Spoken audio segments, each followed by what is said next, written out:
Sabi nilang bilang. Matanong ko lang, ano ba ang mangyayari? Ngayon wala na sa iyo ang kapangyarihan ng Dark Continent. May masama pa itong epekto? Dahil wala na sa iyo ang kapangyarihan? Tama ka. Dahil ito mismo ang gustong mangyari ng mga halimaw dito.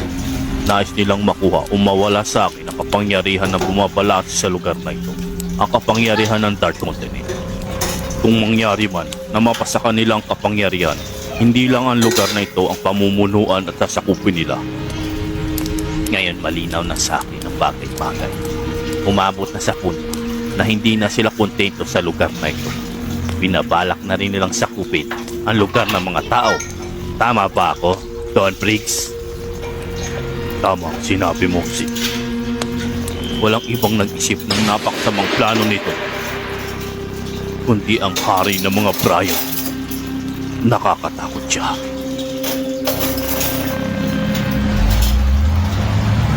Tama-tama na ang lugar na ito para sa kanilang katapusan. Kurapika, kurado ka pang lalaban ka mag-isa? Bakit hindi na lang natin sila labanan lahat? Nang sa ganun, matapos na. Makinig kayo sa akin. Kahit na anong mangyari, huwag kayong mangingialam sa laban. Matagal kong hinintay ang pagkakataon na ito.